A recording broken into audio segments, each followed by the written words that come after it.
Dona Helena Duarte sempre foi vista como uma mulher forte, daquelas que não abaixavam a cabeça para nada. Empresária respeitada em Belo Horizonte, construiu sua vida com esforço, começando do zero, vendendo marmitas ainda jovem, até se tornar dona de uma rede de mercados conhecida em toda a região. Para muitos, ela era um exemplo de vitória. Para poucos, era uma mulher fria. Mas a verdade era outra. Helena aprendeu cedo que o mundo não tinha pena de ninguém. Criada na periferia, perdeu o pai ainda criança e viu a mãe adoecer de tanto trabalhar. Prometeu a si mesma que nunca mais dependeria de ninguém, e cumpriu. O trabalho virou escudo, a disciplina virou abrigo e o controle passou a ser sua forma de sobreviver. No meio dessa jornada nasceu Laura, sua única filha. Uma menina doce, de sorriso fácil, que gostava de brincar na calçada e fazer perguntas demais. Helena amava a filha, mas não sabia demonstrar. Sempre dizia que estava construindo um futuro melhor. Chegava tarde, saía cedo, perdia apresentações na escola, aniversários simples e conversas importantes. Quando Laura completou 9 anos, Helena enfrentava um momento mais decisivo da carreira. Um grande contrato, reuniões constantes, viagens inesperadas. Foi então que tomou uma decisão que parecia temporária. Mandou a filha para morar com uma tia no interior de Minas, numa cidade pequena chamada São Miguel do Campo. Disse que seria por poucos meses. Os meses viraram anos. As ligações foram ficando raras. As visitas cada vez mais adiadas. Helena se convencia de que tudo fazia parte do sacrifício necessário. Até o dia em que recebeu uma ligação que mudou sua vida. Laura havia desaparecido. Saiu para comprar pão e não voltou. Nenhuma testemunha, nenhuma pista concreta. A cidade pequena virou palco de buscas, comentários e desespero. Helena largou tudo e correu para São Miguel do Campo. Foram semanas de procura.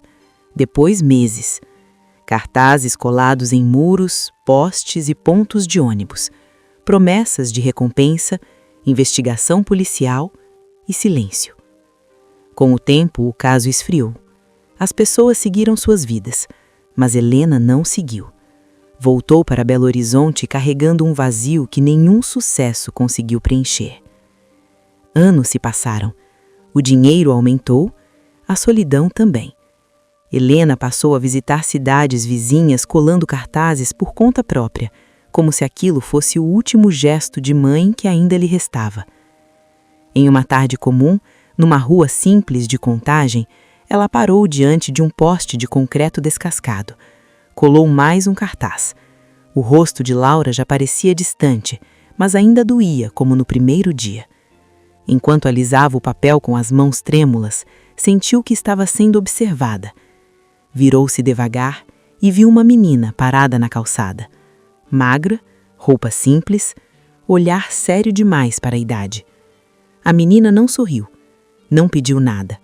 Apenas disse com voz firme e baixa algo que fez o chão desaparecer sobre os pés de Helena.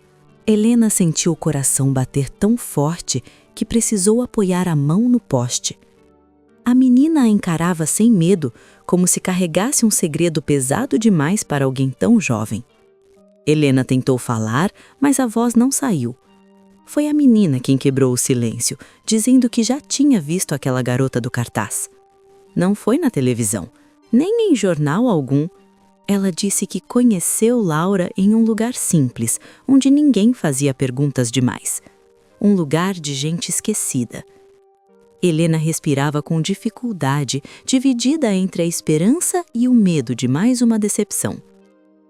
A menina se chamava Júlia e morava perto dali, numa ocupação antiga às margens de um córrego.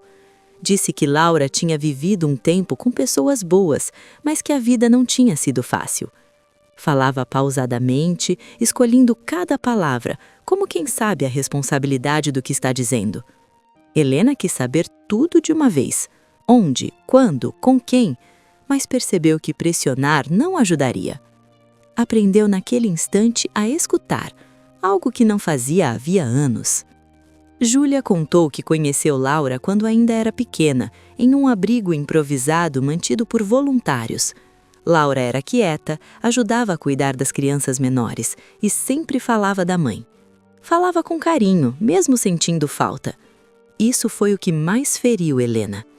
A empresária percebeu que enquanto ela construía um império, a filha aprendia a sobreviver com pouco, e mesmo assim não a odiava. Helena sentiu vergonha do orgulho que carregava. Nos dias seguintes, Helena voltou ao mesmo lugar várias vezes para conversar com Júlia. Levava pão, frutas, mas nunca dinheiro. Não porque a menina recusasse, mas porque Helena entendia que aquela troca era sobre confiança, não caridade. Cada conversa trazia mais detalhes. Laura havia mudado de abrigo algumas vezes. Tinha passado por dificuldades, mas também por gestos de cuidado que a mantiveram viva. Até que um dia foi levada para outra cidade. Depois disso, Júlia nunca mais a viu. Helena procurou a polícia novamente, reabriu processos, buscou registros antigos, visitou abrigos esquecidos pelo sistema. Agora não com pressa, mas com presença.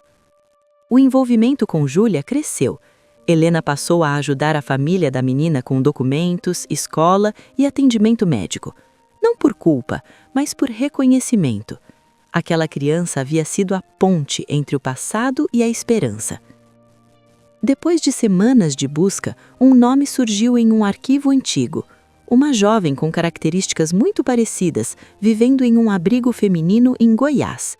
A idade batia, a história também. Helena sentiu as pernas fraquejarem ao ouvir a confirmação preliminar.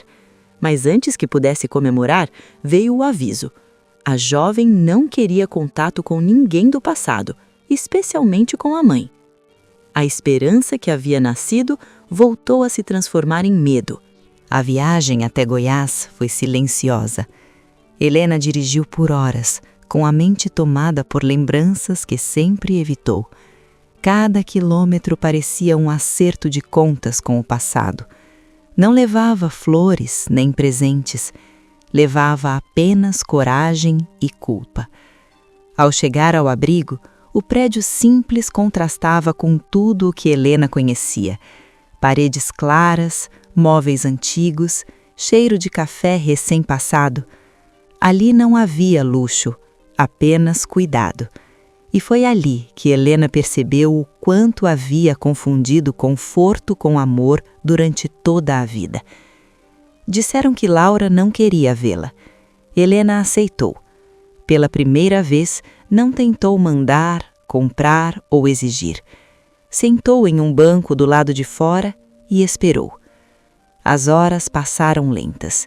O sol começou a se pôr. Helena pensou em ir embora, respeitar o silêncio da filha. Foi quando a porta se abriu. Laura apareceu, mais velha, mais magra, o olhar desconfiado, mas firme. Não havia raiva explícita, havia cansaço. Elas ficaram frente a frente, sem saber o que dizer. Helena tentou falar, mas a voz falhou. Laura foi direta. Disse que passou anos esperando uma ligação que nunca veio, que acreditou por muito tempo que não era importante o suficiente. Cada palavra atingia Helena como um golpe. Não havia defesa possível. Ela não explicou, não se justificou, apenas ouviu. Laura contou sobre noites difíceis, mudanças constantes, medo e solidão. Mas também falou das pessoas simples que a ajudaram a seguir em frente. Disse que aprendeu cedo a não depender de promessas. O momento mais duro veio quando Laura disse que não sabia se conseguia chamar Helena de mãe. Não por ódio, mas por distância. Uma distância construída ao longo de anos de ausência. Helena chorou em silêncio. Entendeu que encontrar a filha não significava recuperá-la. O amor que havia faltado não podia ser exigido agora. Ao final da conversa, Laura se levantou, disse que precisava de tempo e foi embora, deixando Helena sozinha, com a certeza de que aquele era o ponto mais baixo de sua vida. Helena permaneceu sentada por muito tempo depois que Laura se afastou. Não tentou seguir, não chamou, não pediu explicações. Pela primeira vez, respeitou o tempo do outro, mesmo que isso lhe doesse profundamente. Naquela noite, voltou para o hotel com o coração pesado, mas com uma certeza silenciosa. Não podia mudar o passado, mas podia escolher quem seria dali em diante. Nos dias seguintes, Helena não foi embora. Permaneceu na cidade, hospedada discretamente, sem avisar ninguém. Todos os dias deixava uma pequena carta na recepção do abrigo. Cartas simples, escritas à mão, sem pedidos ou cobranças. Falava do clima, das lembranças boas da infância de Laura e, principalmente, pedia perdão. Não prometia nada, não oferecia dinheiro, oferecia presença. Depois de semanas, Laura leu uma das cartas, depois outra, até que um dia respondeu. Poucas linhas, mas suficientes para abrir uma fresta. O reencontro seguinte foi diferente, sem lágrimas excessivas, sem cobranças. Caminharam juntas por uma praça simples da cidade. Conversaram sobre o presente, não sobre o que foi perdido. A reconstrução não foi rápida, nem fácil, mas foi verdadeira. Helena passou a visitar Laura com frequência, respeitando limites, aprendendo a ser mãe em um tempo que não controlava mais. De volta a Belo Horizonte, Helena mudou sua forma de viver. Reduziu o ritmo de trabalho, criou projetos de apoio a abrigos e famílias em situação de vulnerabilidade, não para apagar a culpa, mas para dar sentido à dor.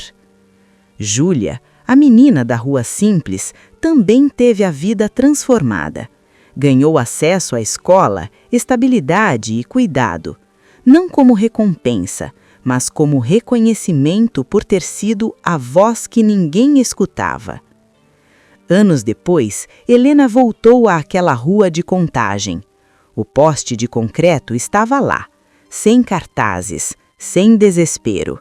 Apenas o silêncio de quem sobreviveu à própria queda. Essa história nos lembra que sucesso nenhum substitui presença, e que às vezes uma única frase dita no momento certo pode salvar uma vida inteira.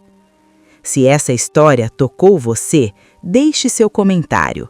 Conte o que mais te emocionou.